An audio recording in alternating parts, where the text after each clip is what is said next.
Magandang araw po mga kapraps. Dito tayo ngayon sa bayan ng Liliw, Laguna. Itong property na i-offer ko sa inyo, ito mga kapraps. Ang sukat nito ay nasa 1,600 square meters. Tabing kalsada lang po yun mga kapraps. May linya ng kuryente. May access na rin po ng tubig. So itong direksyon na to, yan, papunta po yan sa town proper ng Liliw. Ang distansya po nito sa town proper ng Liliw ay nasa 6 kilometers. Tapos tanaw natin dito yung Mount Banahaw mga kaprops. Ayun o, yung Mount Banahaw. Dito po marami tayong mga katabing mga farm at saka mga farmhouse, mga rest house. Ang frontage nito ay nasa 40 meters. Yan. Ako nga pala si Bads, ang inyong kasama para sa virtual viewing sa mga property na i-offer namin. Yan, ito marami pang mga farm dyan na dinidevelop mga kaprops. Yan, ito yung property. Pasok tayo. Yan, sa ngayon po wala itong mga tanim na mga punong kahoy. Bali tinatamnan po ito ng gulay. Yan, sa ngayon ay hindi sila nakapagtanim kasi binibenta na nga po itong property mga kaprops.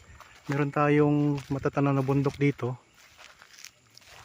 Ang korte ng lupa mga kaprops ay rectangle. So, nasa 40 meters ang frontage, tapos pahaba po siya. Yan. Lahat po ng makikita nyo na hawan, yan na po ang sakop ng property mga kaprops. Yan, kulay brown. Tapos meron tayo ditong overlooking view. Ayan.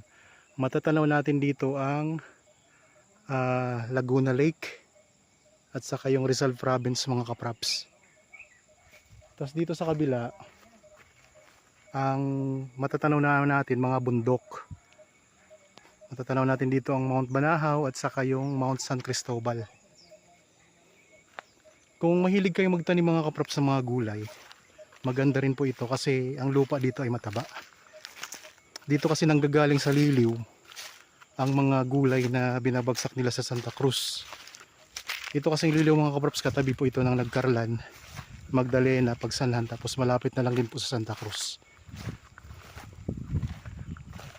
Ang area na to malapit na din po sa sikat na Esmeris Farm at saka Kilangin Falls mga kaprops. Ito yung boundary ng property yan. Ito yung corner mga kaprops. Tapos yun naman po ang kabilang corner. Ayun ang view natin oh.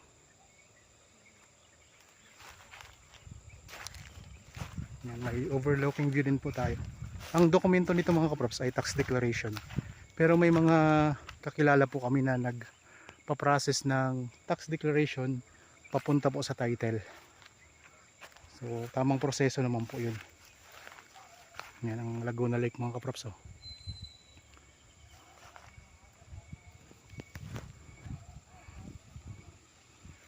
Yan ang Mount Banahaw. Okay, punta tayo dito sa may gilid naman.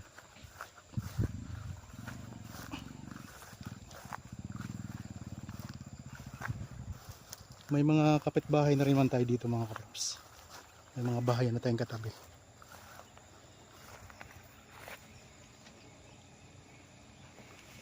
So Mount Banahaw natatakpan ng ulap. Tabing kalsada lang ito mga kaprops ha. Kaya pasok na po dito ang sasakyan ninyo.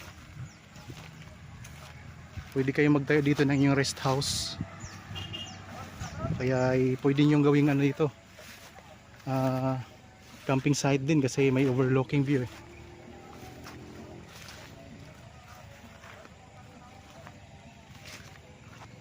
Ito pala mga kaprops ang Mount San Cristobal. Ito sa gilid. Ito yung Mount Banahaw dito mga kaprops, sa may likodan.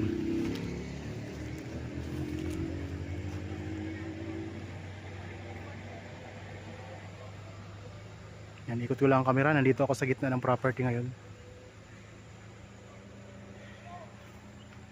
So nasa 1,600 square meters lang ito. Mayroong mountain views at saka overlooking views. Tapos ang kagandahan nito, patag ang lupa. Ayan oh, pantay ang lupa mga kaprops.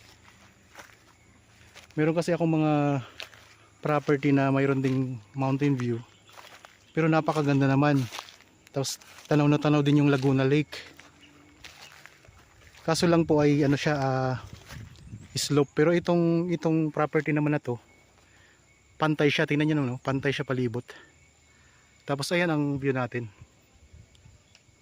So alisin lang natin yung mga dahon ng mga puno para mas lalo nating matanaw yung view mga kaprops. Yan. Ganda. Ganda niya. So 1,600 square meters, tabing kalsada. May mountain view, may overlooking view, tax deck ang papel, tabing kalsada yan. Pasok na ang sasakyan. May access na ng kuryente, may access na rin ng tubig. Pwedeng gawing taniman, pwedeng tayo ng rest house, pwedeng campsite, pwedeng rest house, pwede rin gawing resort mga kaps. Okay, yan ang pinakamalapit nating bundok. Ay mga kapraps, naipakita ko na sa inyo ang property na to. Kung interested kayo, ayan lang po ang mga contact details namin. So dito kasi sa mga kapraps, sa bandang Liliw, dito sa area na to, halos karamihan po ay tax declaration ang hawak, ang dokumento. Kaya kung mapapansin nyo sa Liliw, yung mga posting ko, marami po akong mga posting na tax deck lang po. Okay, maraming salamat po mga kapraps para po sa mga bago pa lang dito sa aking channel at napadaan lang dito sa aking channel. Huwag niyo pong kalimutang mag-subscribe at pindutin na rin po ang notification bell para lagi kayong updated sa mga property na i-offer namin. Maraming salamat po, lagi tayong mag-iingat at God bless po sa ating lahat mga kapraps.